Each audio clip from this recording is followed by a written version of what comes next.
Welcome to Kevin Deal Photography, where I take you on my journey through photography.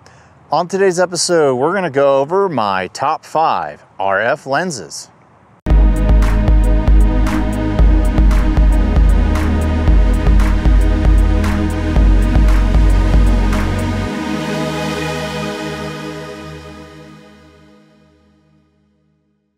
Today's episode is brought to you by Luminar Neo.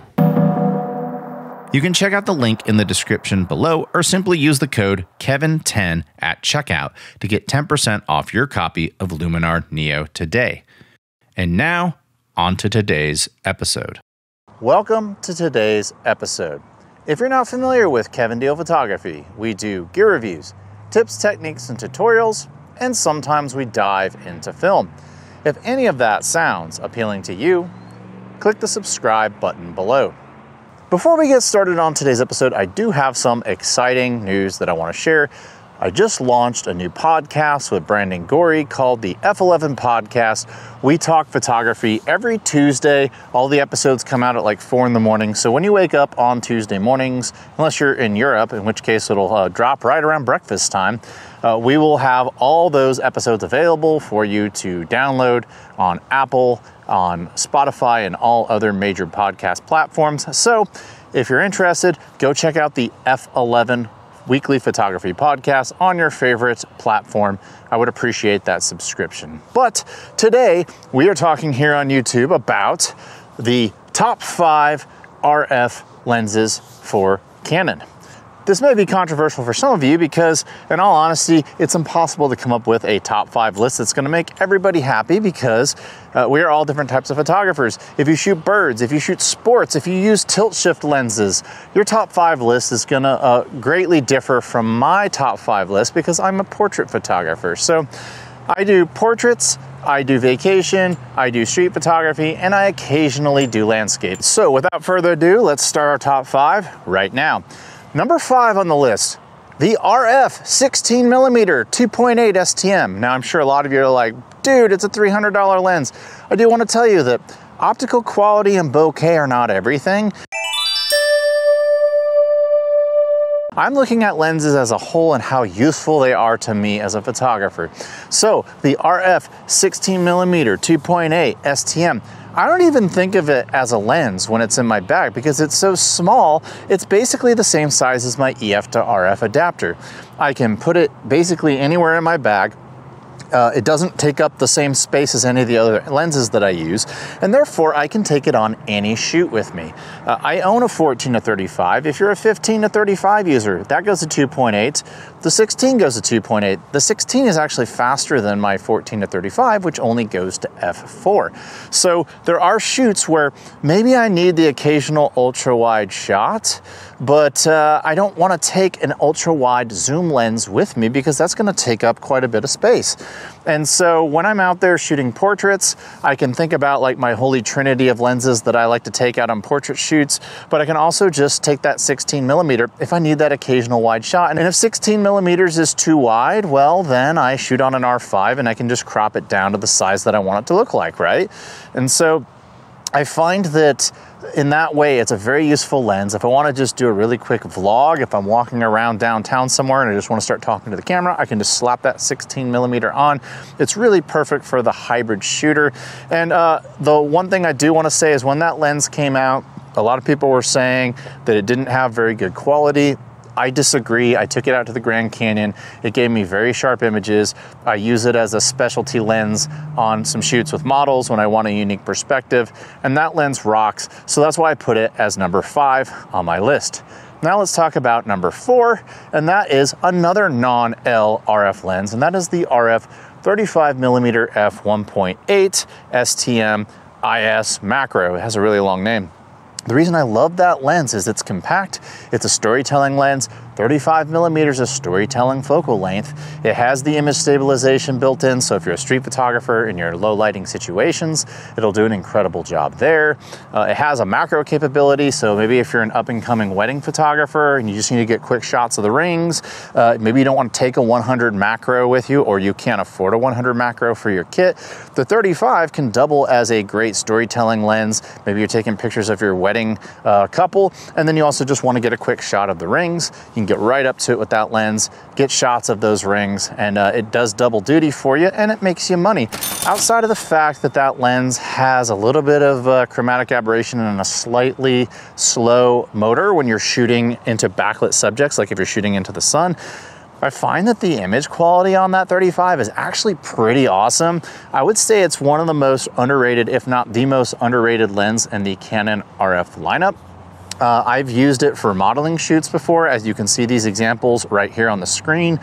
I think it looks pretty awesome. I've done comparisons between that and my $3,000 RF28-70 f2, and at 35mm, it's pretty hard to tell the difference in a lot of scenarios. And so just something to keep in mind as we are talking about things like image quality and all that, that there's a lot more to a lens than just image quality. It's a small 35mm lens.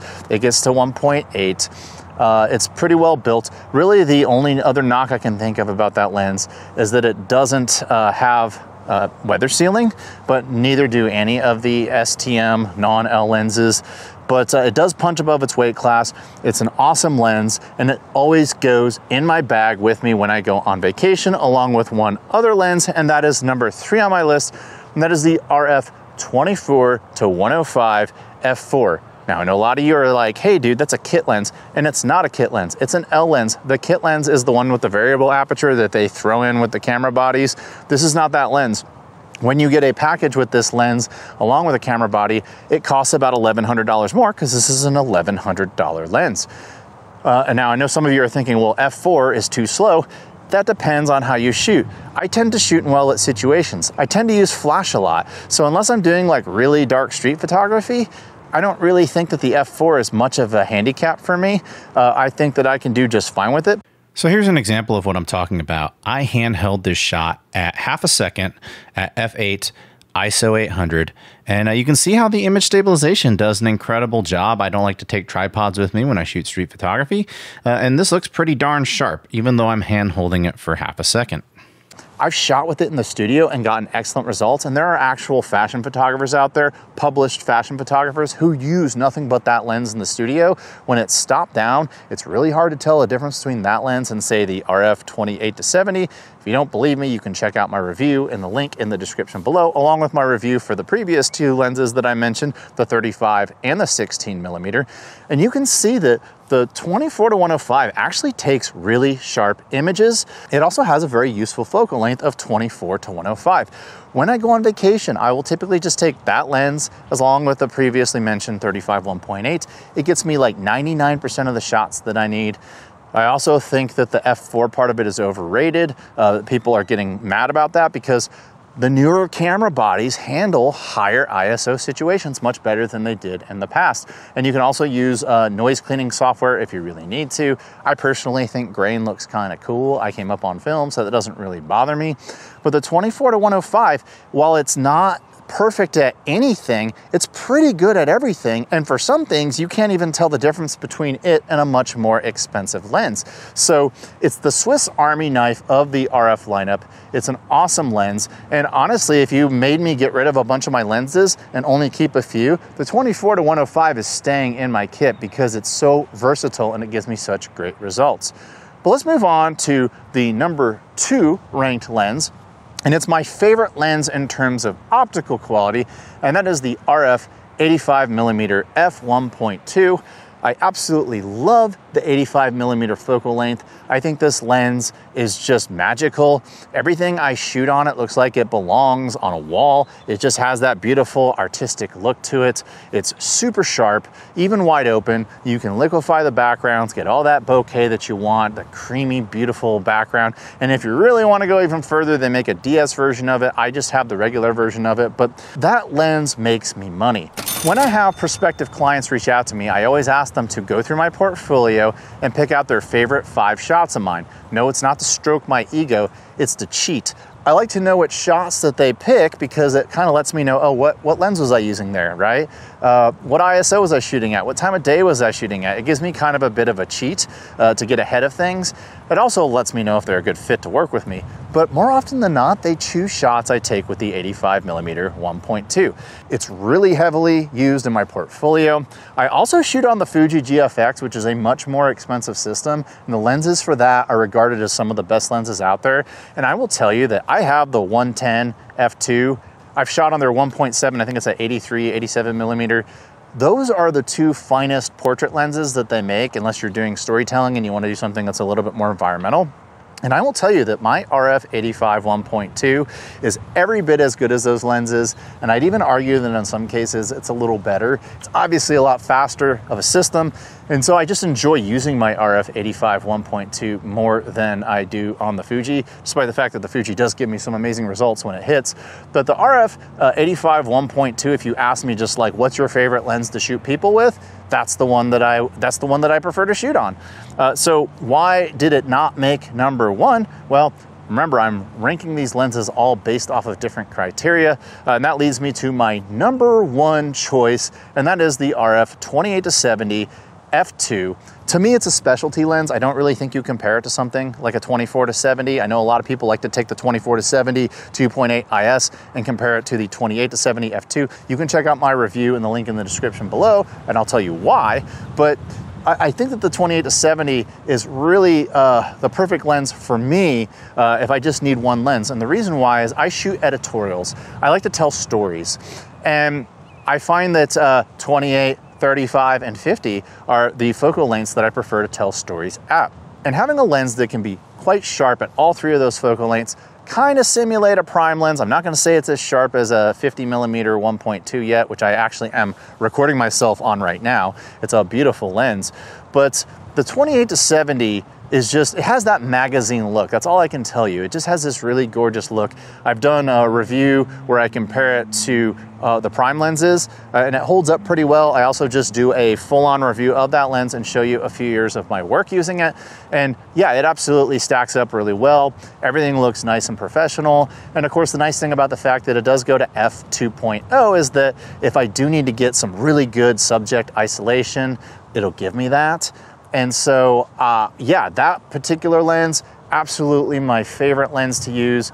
It's probably my desert island lens. I could live with not having the extra 105 from the 24 to 105 and, you know, the extra 4mm on the wide end, because you can always turn the camera on its side and take 2 or 3 pictures, stitch them together in post, and there you go, you've got a wider shot if you need to get wider than 28.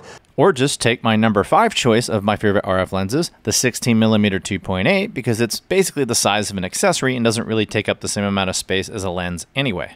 And if you really needed to get the perspective of something longer, you could always put your camera in a 1.6 crop if you actually needed to. Of course, you'd lose some pixels, but maybe you're just shooting for Instagram or something like that. Doesn't matter that you lost the pixels, and no, the bokeh is not the same, but the bokeh is gonna be nice nonetheless. So yeah, that's my top 5 list today. What is your top 5 list? Tell me about it in the comments below. I can almost guarantee your top 5 list is gonna differ from my top 5 list. That's the beautiful thing about being photographers. We all see things differently, and therefore we all prefer different tools to get to the results that we desire. Obviously, if you're a bird photographer, you're not gonna probably choose the same 5 lenses that I chose. But if you like what you saw today, tell me about it in the comments below. If you like this channel, I appreciate it if you could, humbly ask you if you could, click the subscribe button below. And don't forget about my F11 podcast that I just launched with Brandon Gorey. We can talk about subjects like what we're talking about today. We just do it for about an hour to an hour and a half. So until next time, I'll talk to you soon. Bye.